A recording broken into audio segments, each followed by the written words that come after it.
நம்ம இன்னைக்கு வந்து லாஸ்ட் வீடியோட கண்டினியூஷனுங்க எஸ்ஐஎஃப் பார்ட் 2.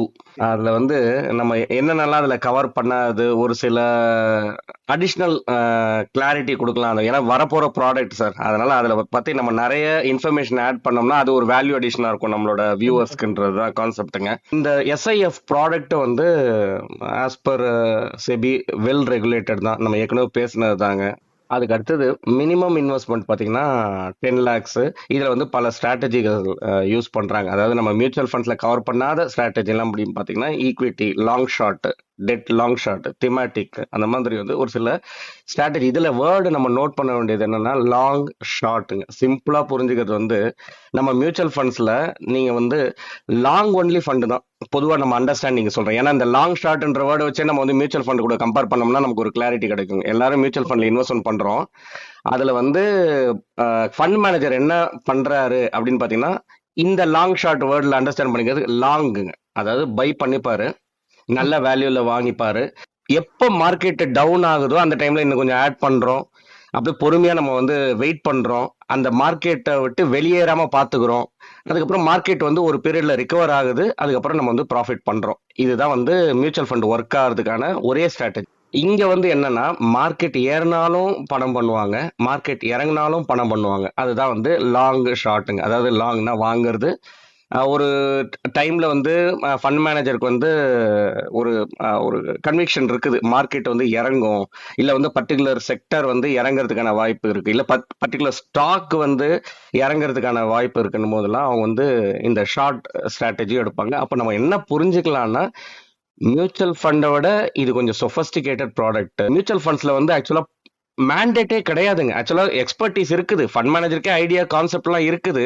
ஆனா அவங்களால எக்ஸிக்யூட் பண்ண முடியாது. என்ன ரீசன்னா அவங்களுக்கு அந்த செபியோட மேண்டேட்டே அலோவ் பண்ணாது. அது மாதிரி இந்த டெரிவேட்டிவ்ஸ் இல்ல வந்து இந்த மாதிரி லாங் ஷார்ட் ஸ்ட்ராட்டஜி எல்லாம் எடுக்கிறதுக்கு அலோவ் பண்ணாது. வேற இப்போ இந்த எஸ்ஐஎஃப் ப்ராடக்ட்ல வந்து அதெல்லாம் ஃபிளெக்சிபிலிட்டி கொடுத்துட்டாங்க. அப்போ இது வந்து கம்ப்ளீட்டா நம்ம என்னன்னா ஃபண்ட் மேனேஜருக்கு ஃபுல் ஃபிளெக்சிபிள் ஃப்ரீடம் கிடைச்ச மாதிரிங்க.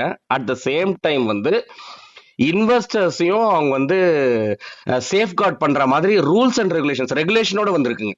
எஸ்ஐஎஃப் கேட்டகரியில பாத்தீங்கன்னா ஈக்விட்டிலேயே equity long short fund, equity ex top 100 long short fund, sector rotation long short fund, அந்த மாதிரி ஈக்விட்டிலேயே 3 கேட்டகரி. அப்போ நம்ம என்ன அண்டர்ஸ்டாண்ட் பண்ணிக்கலாம்னா நீங்க ஒரு மியூச்சுவல் ஃபண்ட்ஸும் இதுக்கும் டிஃபரன்ஸே இல்லை சார். மியூச்சுவல் ஃபண்ட்ஸ்ல நீங்க போனீங்கன்னா லார்ஜ் கேப் இருக்கு, மிட் கேப் இருக்கு, small cap, large and mid cap, multi cap, flexi cap, இந்த மாதிரி ஈக்விட்டிலேயே நிறைய கேட்டகரிஸ் இருக்கு இல்லைங்களா, வேல்யூ ஃபண்ட்ன்ற மாதிரிலாம் இருக்கு இல்லைங்களா. அதே மாதிரி நம்ம வந்து மியூச்சுவல் ஃபண்ட்ஸ்லேயே டெட் ஃபண்ட்ஸ்னும் இருக்குது, அதே மாதிரி ஹைபிரிட் கேட்டகரி ஃபண்டும் இருக்கிற மாதிரி எஸ்ஐஎஃப்லயும் இந்த மாதிரி 7 கேட்டகரி கொண்டு வந்துட்டாங்க. அதாவது ஈக்விட்டில 3 கேட்டகரிங்க, ஹைபிரிட்ல வந்து 2, டெட்ல 2.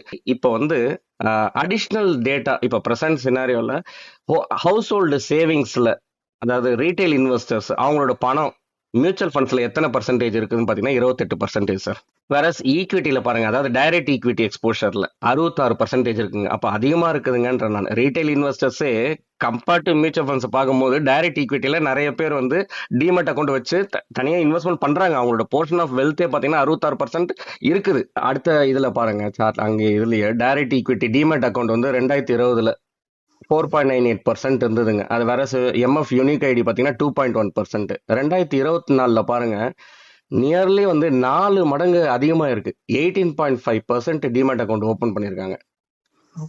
எம்எஃப் யூனிக் ஐடி பாருங்க, அதுல ஒரு பெரிய டிஃபரன்ஸ் இல்ல, 2.4% தான். அதே மாதிரி ஆல்டர்னேட் இன்வெஸ்ட்மெண்ட் நோக்கி, அதாவது ஹை நெட்வொர்த் இண்டிவிஜுவல்ஸ், அப்புறம் அந்த அல்ட்ரா ஹை நெட் இண்டிவிஜுவல்ஸ் அவங்க எல்லாம் பாத்தீங்கன்னா அவங்களுக்கு வந்து ட்ரெடிஷ்னலா டைரக்ட் ஈக்விட்டி இல்ல வந்து மியூச்சுவல் ஃபண்ட்ஸ் அதை விட ஒரு ஸ்பெஷலைஸ்டு ஒரு சொஃபஸ்டிகேட்டட் ப்ராடக்ட் தேவைப்படுது. அது வந்து எங்க இருக்குதுன்னா ஏஐஎஃப்ல தாங்க. அந்த ஏஐஎஃபோட மினிமம் டிக்கெட் சைஸ் 1 crore. ஆனா அதோட சிஏஜிஆர் கம்பேர்ட் டு மியூச்சுவல் ஃபண்ட்ஸை பாருங்க. அதாவது சிஏஜிஆர்னா என்ன சொல்ல வரேன்னா இன்வெஸ்டர்ஸ், அதாவது மியூச்சுவல் ஃபண்ட்ஸ்ல இன்வெஸ்ட்மெண்ட் பண்ற இன்வெஸ்டர்ஸ் வந்து growth வந்து 24.5%ங்க. எவ்வளவு பேர் ப்ரிஃபர் பண்றாங்கன்ற பர்சன்டேஜுங்க.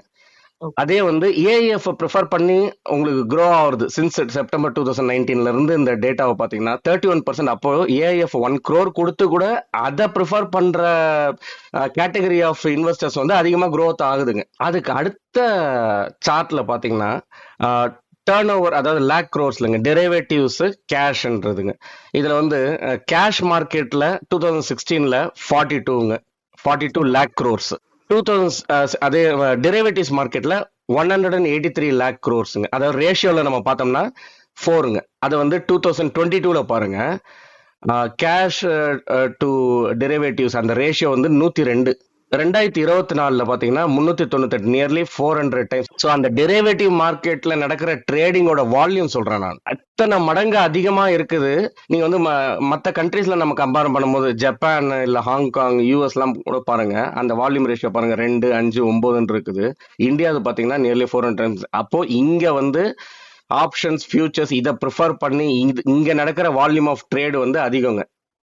அப்போ இங்க டிமாண்ட் அதிகமா இருக்குதுன்றத நம்ம புரிஞ்சுக்கணும். இங்கதான் குயிக் மணின்றது நடக்குதுங்க, சீக்கிரமா பணம் பண்ண முடியும். அந்த பொறுமைன்றது கிடையாதுங்க. ஏன்னா நார்மலா இன்வெஸ்ட்மெண்ட்டோட இது வந்து பாத்தீங்கன்னா நம்ம லாங் ஸ்ட்ராட்டஜி தான் வந்து ஒர்க்ஸ் பெட்டருங்க. அதாவது ஒரு லாங் டேர்ம்ல நீங்க இன்வெஸ்ட்மெண்ட்டா இருந்தீங்க, நம்ம ஒரு நல்ல ஒரு பிசினஸ்ல ஒரு லாங் டேர்மா கண்டினியூ பண்றோம், நல்ல ஒரு ஸ்டாக்ல ஒரு லாங் டேர்மா கண்டினியூ பண்றோம், அது நல்லா பணம் பண்ணும்போது நம்ம வந்து அதுல வந்து நல்ல ஒரு ப்ராஃபிட் நல்ல ஒரு ரிட்டர்ன்ஸை பார்க்க முடியுங்க.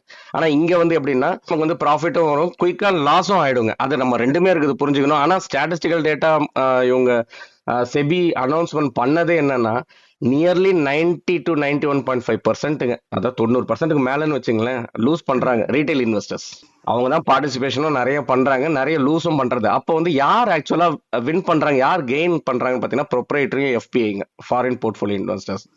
இதனாலதான் அவங்க வந்து இந்த ப்ராடக்டை எஸ்ஐஎஃப் இந்த டைம்ல லான்ச் பண்றதுக்கான பல ரீசன்கள், அதாவது டிமாண்ட் நம்ம கண்ட்ரில அதிகமா இருக்குது இந்த ப்ராடக்ட் வேணும்ன்றதுங்க. அதுக்கு அடுத்தது சார்ட்ல பாருங்க, இப்ப நம்ம ரியாலிட்டியை பத்தி பேசணும்னு வச்சுங்களேன். இப்போ மியூச்சுவல் ஃபண்ட்ஸ் வந்து active mutual funds, passive mutual funds, index funds இருக்கு.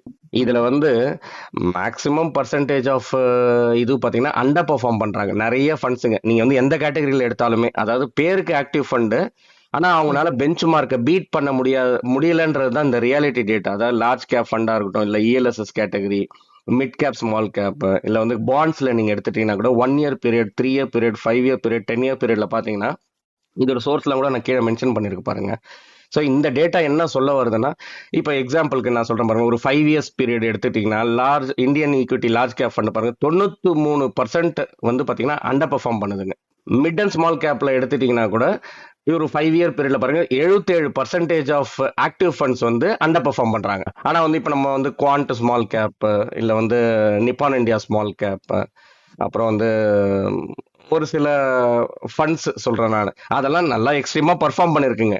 அப்போ ஒரு சில ஃபண்ட்ஸ் தான் நல்லா பெர்ஃபார்ம் பண்ணுது, மேக்ஸிமம் அண்டர் பெர்ஃபார்ம் பண்ணுதுன்றத நம்ம இங்க ரியாலிட்டியில புரிஞ்சுக்கிறோம். இதுக்கு என்ன ரீசன்? ஃபண்ட் மேனேஜர் வந்து எக்ஸ்பர்டைஸ் இல்லையா, அவங்களால பண்ண முடியல, அப்ப எதுக்கு இவ்வளவு ஏஎம்சி ரன் பண்றாங்கன்னா நம்ம ஏற்கனவே சொன்னது தாங்க. அதாவது என்னன்னா அவங்களுக்கு ஃபுல் ஃப்ரீடம், ஃபிளெக்சிபிலிட்டி அந்த மேண்டேட்டே இல்ல இல்லைங்களா, அவங்களுக்கு கிடையாது இல்லைங்களா. அவங்களே நினைச்சாங்கன்னா கூட இப்போ வந்து இந்த பர்டிகுலர் செக்டர் டவுன் ஆக போது, இதுக்கு நான் ஒரு ஸ்ட்ராட்டஜி எக்ஸிக்யூட் பண்ணணும்னா அவங்களுக்கு அந்த ஒரு மேண்டேட் அலோவ் பண்ணாது இல்ல. அதுல சொல்லாதத, செபியோட கைட்லைன்ஸ்ல இல்லாத அந்த ஃபண்ட் மேனேஜர் அந்த பர்டிகுலர் ஸ்கீம்ல அவங்களால எக்ஸிக்யூட் பண்ண முடியாது இல்லைங்களா. ஸோ இதெல்லாம் ஓவர் கம் பண்ற மாதிரி தான் சார் ப்ராடக்ட். அதாவது அந்த அல்ட்ரா ஹெச்என்ஐஸ்லாம் ப்ரிஃபர் பண்றது ஏஎஃப், அவங்களுக்கு மட்டும்தான் ரீச் ஆகிற மாதிரி இருந்ததுங்க.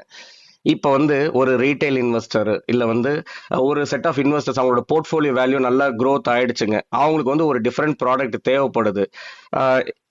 எக்ஸிஸ்டிங் இப்போ வந்து ஒரு ட்ரெடிஷ்னல் ஒரு மியூச்சுவல் ஃபண்ட்ஸ்ல வந்து நீங்க வந்து இப்பயும் கண்டினியூ பண்ணலாம்.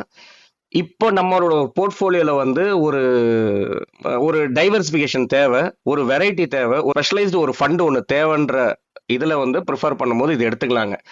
அதே மாதிரி ரிட்டர்ன்ஸோட எக்ஸ்பெக்டேஷன்றதும் நிறைய பேரோட கொஸ்டின்ங்க. இது நான் ஜென்ரலா இது இந்த ஒரு புது ப்ராடக்ட் வருதுனாவே எல்லாரும் மைண்ட்ல இருக்குங்க. ஏன்னா எனக்கு லாஸ்ட் நம்ம வீடியோ போடும் போதே கமெண்ட்ஸ்ல வந்து கேட்டிருந்தாங்க, இந்த மாதிரி சார் இதுல வந்து என்ன நம்ம வந்து ரிட்டர்ன்ஸ் எக்ஸ்பெக்ட் பண்ணலான்ட்டுங்க. அதுக்கு வந்து சிம்பிள் ஆன்சர் சார். இப்போ வந்து மியூச்சுவல் ஃபண்ட்ல வந்து ஸ்மால் கேப் இருக்குங்க, மிட் கேப் இருக்கு, லார்ஜ் கேப் இருக்கு. அதே மாதிரி மியூச்சுவல் ஃபண்ட்ஸ்லயே ஹைபிரிட் கேட்டகரியும் இருக்கு, டெட் கேட்டகரியும் இருக்குங்க. இதெல்லாம் நம்ம வந்து எக்ஸ்பெக்டேஷன் எப்படி செட் பண்றோம் பாத்தீங்களா, அதே மாதிரியே தான் இங்க செட் பண்ணலாம். ஏன்னா இங்கேயும் ப்ராடரா 7 கேட்டகரி இருக்கு. இதுல வந்து அந்த ரிஸ்க் அட்ஜஸ்டட் ரிட்டர்ன்ஸுங்க, அதாவது நம்ம வந்து ஈக்விட்டிலேயே 3 கேட்டகரி பார்த்தோம். அதுல வந்து நீங்க ஃபர்ஸ்ட் எடுக்கிறீங்களா இல்ல ரெண்டாவது இருக்குதா, அந்த பர்டிகுலர் ஃபண்ட் ஹவுஸ் எப்படி லான்ச் பண்ண போறாங்க, அந்த ஃபண்ட் ஹவுஸ்க்கு ஏற்ற மாதிரி ரிட்டர்ன்ஸ் வருங்க. கம்பேர்ட் டு மியூச்சுவல் ஃபண்ட்ஸுக்கு இங்க வந்து ரிஸ்க் அட்ஜஸ்டட் ரிட்டர்ன்ஸ் பெட்டரா இருக்கும். என்ன எப்படி நம்ம சொல்றோம்னா, இப்போ மியூச்சுவல் ஃபண்ட்ஸ்ல வந்து லாங் ஒன்லி ஃபண்ட் அப்ப வாங்குறாங்க, மார்க்கெட் விழுந்ததுன்னா நம்ம வந்து டிரா டவுன் எவ்வளவு கம்மியா விழுறாங்கன்றது பொறுத்து தான் நம்ம வந்து ரிட்டர்ன்ஸ் திரும்ப மேல வரும்போது தெரியுங்க. ஆனா இங்க வந்து என்னன்னா ஒரு சில ஸ்ட்ராட்டஜி எக்ஸிக்யூட் பண்றதுக்கான ஃபிளெக்சிபிலிட்டி ஃபண்ட் மேனேஜர் இருக்கும் போதுங்க அவங்க வந்து ஃபுல் எக்ஸ்பர்டீஸ்ல அந்த டிராடவுன் இன்னும் கொஞ்சம் கம்மி பண்ணலாங்க. இன்ஃபேக்ட் சொல்ல போனா டவுன் ஆகும் போதும் பணம் பண்ணலாம் அவங்களோட கால்ஸ் கன்விக்ஷன் கரெக்டா இருந்தது, அவங்களோட ஸ்டாண்ட் கரெக்டா இருந்ததுன்னா. ஸோ அதனால இப்ப நம்ம வந்து ஃபிக்ஸடா இந்த ரிட்டர்ன் சொல்ல முடியாது. ஆனா வந்து ஆனா வந்து எக்ஸ்பெக்டேஷனை வந்து இதை அண்டர்ஸ்டாண்ட் பண்ணிக்கிட்டோம்னா நமக்கு ஒரு கிளாரிட்டி கிடைக்கும். அப்போ அங்க நம்ம வந்து என்ன எக்ஸ்பெக்ட் பண்ணலாங்க மியூச்சுவல் ஃபண்ட்ஸ்ல ஒரு ஸ்மால் கேப், மிட் கேப் இல்ல லார்ஜ் அண்ட் மிட் கேப்ல ஒவ்வொரு டைம் பீரியட்ல வந்து பாத்தீங்கன்னா நல்ல ரிட்டர்ன்ஸ் கொடுத்துருக்கு இல்லைங்களா. அதே மாதிரி இங்கே வந்து அந்த ஈக்விட்டி ஓரியன்ட் ஃபண்ட்ஸ் ஒரு லாங் டேர்ம்ல நல்ல ரிட்டர்ன்ஸ் கொடுக்கும்.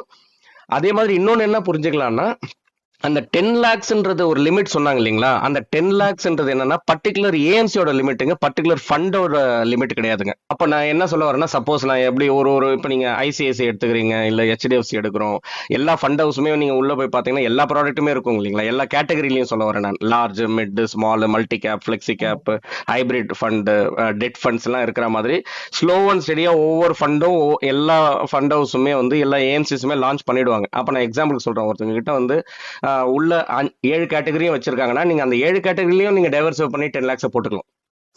புரியுது சார். 7 கேட்டகரியிலயும் பிரிச்சு போட்டுக்கலாம். அதாவது அந்த ஃபண்ட் ஹவுஸ் வந்து அந்த 7 கேட்டகரியும் லான்ச் பண்ணிட்டாங்கன்னா, இல்ல வந்து நீங்க வந்து ஒரு ஈக்விட்டி, ஒரு ஹைபிரிட், ஒரு டெட்னு வச்சாங்கன்னா நீங்க 3ஆ பிரிச்சு போட்டுக்கலாம். ஓகே. ஓவராலா 10 lakhs இருக்கணும். ஓவராலா 10 லேக்ஸ் இருக்கணும்ன்றது தான் ரூலுங்க, ரெகுலேஷன். ஓகேங்களா. ரெண்டாவது வந்து அந்த 10 லட்சம் ரூபா இருக்கு இல்லைங்களா, மார்க்கெட்னால உங்களுக்கு வந்து அது 9 லட்சமா ஆச்சுன்னா நீங்க வந்து 1 லேக்லாம் பே பண்ண வேண்டிய அவசியம் கிடையாதுங்க. ஆனா அந்த 10 லேக்ஸ் வந்து 12 லேக்ஸா வளரும் போதுங்க நீங்க 2 லேக்ஸ் வேணும்னா வித்ட்ரா பண்ணிக்கலாம். At any point of time இந்த 10 லேக்ஸ்ன்றது நம்ம மெயின்டைன் பண்ணணும். ஆனா வந்து அந்த 10 லேக்ஸ் 9 லேக்ஸா போகும்போது அந்த மார்ஜின் பே பண்ண வேண்டிய அவசியம் எல்லாம் கிடையாதுங்க. சார் இதுக்கு எக்ஸிட் லோட்லாம் இருக்கா சார்? எக்ஸிட் லோடு அதான் நம்ம லாஸ்ட் டைமே சொன்னோம் இல்லைங்களா. அதாவது அந்த மியூச்சுவல் ஃபண்ட்ஸ்ல என்னென்னலாம் அப்ளிகபிள்ங்க அது எல்லாமே அப்ளிகபிள் சார். அதாவது நான் இப்போ நம்ம 7 கேட்டகரியில சொன்னோம் பார்த்தீங்களா, அவங்க எந்த கேட்டகரியில வராங்களோ அந்த ஸ்கீம் இன்ஃபர்மேஷன் டாக்குமெண்ட் பார்த்தோம்னா நமக்கு கிளாரிட்டி வரும். இப்போ எஸ்பிஐ மற்றதெல்லாம் கொண்டு வரது என்ன கான்செப்ட்னா ஒரு எஃப்டி பீட்டிங் ரிட்டர்ன்ஸ் கூட இதுல பாசிபிள்ங்கன்ற நான். புரியுது சார். ஓகேங்களா. அந்த ஸ்ட்ராட்டஜி அதே மாதிரி நீங்க கேட்ட மாதிரி எக்ஸ்பென்ஸ் ரேஷியோ, எக்ஸிட் லோடு என்னென்னலாம் நமக்கு வந்து ஆக்சுவலா மியூச்சுவல் ஃபண்ட்ஸ்ல அப்ளிகபிளோ அதே சேம் திங் தான் இங்கேயும் அப்ளைஸ். அப்கமிங் வீடியோஸ்லங்க அந்த ப்ராடக்ட்லாம் லான்ச் பண்ணும்போது அதோட கிளாரிட்டி நமக்கு வரும் இல்லைங்களா, அதெல்லாம் நம்ம வியூவர்ஸ் கொடுக்கலாம். இன்னைக்கு வந்து நம்ம டிஸ்கஸ் பண்றது வந்து பார்ட் 1, இன்னைக்கு பார்ட் 2. இதுல என்னன்னா நம்ம ப்ராடக்ட் வரதுக்கு முன்னாடி நம்மளோட எக்ஸ்பெக்டேஷன் எப்படி செட் பண்ணலாம், இதை வச்சு என்ன அண்டர்ஸ்டாண்ட் பண்ணிக்கலாம் சார். இப்போ நம்ம மியூச்சுவல் ஃபண்ட்ல எப்பவுமே வித்ட்ரா பண்ணிக்கலாம் சார். இப்போ நம்ம நாளைக்கு பணம் வேணும் அப்படின்னா அப்போ அடுத்த வாரம் என்ன இந்த வித்ட்ரா பண்ணிக்கலாம், 2 daysல வந்துரும். இவங்க 10 lakhs மெயின்டைன் பண்ண சொல்றாங்க. இப்போ ஒருவேளை நான் ஃபுல்லா எக்ஸிட் ஆகறேன்னா என்ன ரூல்ஸ்னு தெரியலையா சார்? இல்லைங்க, ஃபுல்லா எக்ஸிட் ஆகணும்னா நீங்க ஃபுல்லா எக்ஸிட் ஆயிடலாம் எனி டைம். ஓகே. 10 lakhs அதாவது நீங்க வந்து என்னன்னா 10 lakhsல வந்து நான் 2 lakhs எடுக்க போறேன்னா அப்ப ரிமைனிங் 8 lakhs தானே இருக்கும். கரெக்ட். அப்படி எடுக்க முடியும். அப்படி பண்ணக்கூடாது. Okay sir. Okay sir. இதோட நம்ம இந்த வீடியோட எண்டுக்கு வந்தாச்சுங்க. ஓகே சார், இன்னொரு இன்ட்ரெஸ்டிங்கான வீடியோல திரும்ப வந்து உங்களை ரீச் பண்றேன். கண்டிப்பா சார். ஓகேங்களா. இது வரைக்கும் நம்ம வியூவர்ஸ் இது வரைக்கும் நம்மள கண்டென்ட் எல்லாம் பார்த்துட்டு சப்ஸ்கிரைப் பண்ணாதவங்க சப்ஸ்கிரைப் பண்ணிக்கலாம். நம்மளோட டெலகிராம் சேனலும் ஆக்டிவா இருக்குங்க சார். அதுல நிறைய மியூச்சுவல் ஃபண்ட்ஸ் ரிலேட்டட் இன்ஃபர்மேஷன்ஸ்லாம் ஷேர் பண்றோம். அதுலயும் நம்ம டிஸ்கிரிப்ஷன்ல ஆட் பண்றோம், அதுலயும் ஜாயின் பண்ணிக்கலாம் சார். இன்னொரு இன்ட்ரெஸ்டிங்கான கண்டென்ட்ல உங்களை திரும்ப வந்து ரீச் பண்றேன். ரொம்ப நன்றி சார். நன்றி சார்.